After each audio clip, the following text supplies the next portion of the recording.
Captain John Ryber. This is Dr. Paul Mattis, Lorain County Coroner.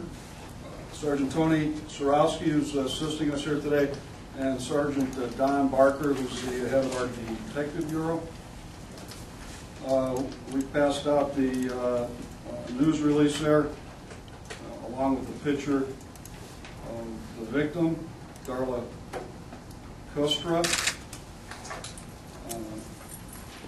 And we'll begin from there.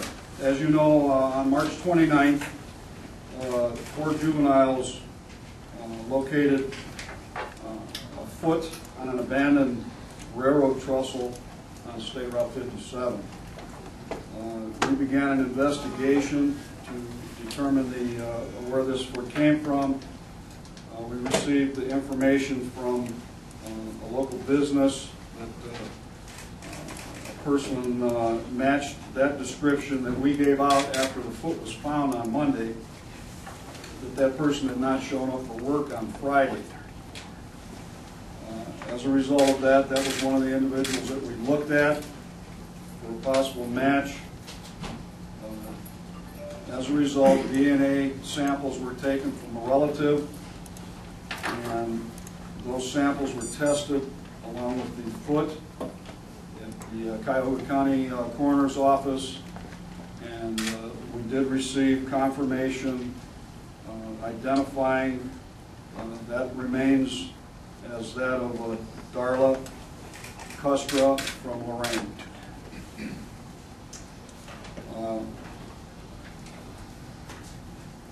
Darla lived at 2813 Pearl Avenue, apartment 205 in Lorain, and she worked for a Maritemps agency and currently had been working for a company on Liberty Court off of Shadden called Advanced Plastics Reclaiming.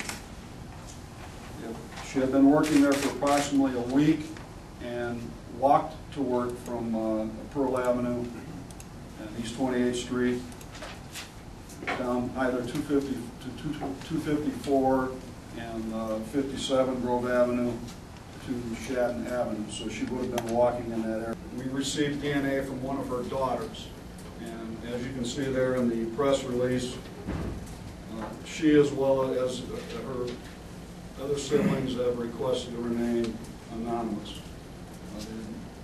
And out of respect to them, we are not releasing their names. Sir, I have a question. Your theory, if I understand it correctly, is the victim was walking below the bridge, somehow struck by a vehicle, the impact severed her foot, and the foot landed on top of the bridge. That's a possible theory, but it may have happened at some other, not necessarily right there at the bridge.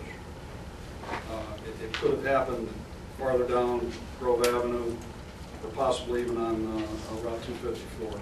But still, the force of that impact would have put her foot, according to your theory, on top of the bridge. Yes. Okay.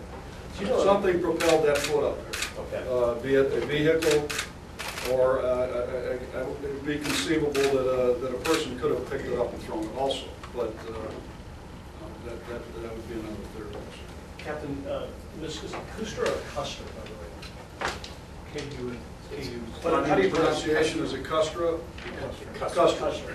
Do you have, in talking to her family, any sense of her mental health around this time, whether or not the first thing we talk of suicide attempt, has that been largely ruled out as part of your investigation?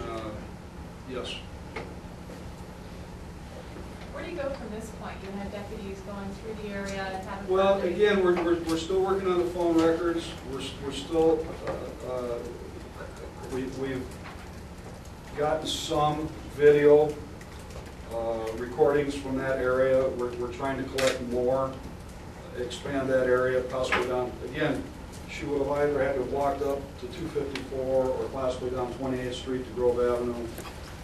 We're trying to determine her exact course of walking to work, and then attempt to find video that might be out there that could help us in identification. And the phone records. What was her age? 56. 56. And was this a clean cut? Or, I mean, I don't understand how the foot gets severed would it have been a crush and a separation, a clean cut? Doctor? Yes. Would it be better if I moved towards the Yeah. mic? Captain, give me your name again, please. Your first name. John. Thank you. Good afternoon. Sir, could you state your name, please? Yes, Paul Mattis, M-A-T-U-S, Lorain County Coroner. To answer your question, the actual skin wound itself was rather sharply demarcated, not surgically so, but the underlying tissues of the leg were avulsed or torn from the body. There were multiple fractures in the long bones of the lower limb, indicating some blunt force impacts. In common layman's terms, what would that mean? Is the leg brutally ripped apart and not cleanly surgically severed? Correct, right. This was not a surgical amputation, like a below-the-knee amputation or any such thing. This was a traumatic amputation. Do you believe that the rest of her body is intact? If you think she was hit by someone? Well, it depends upon what type of vehicle impacted Mrs. Castro. We don't know. There was no evidence of any other tissue, hair, or blood at the scene. So any other type of injury to the body is really unknown at this point.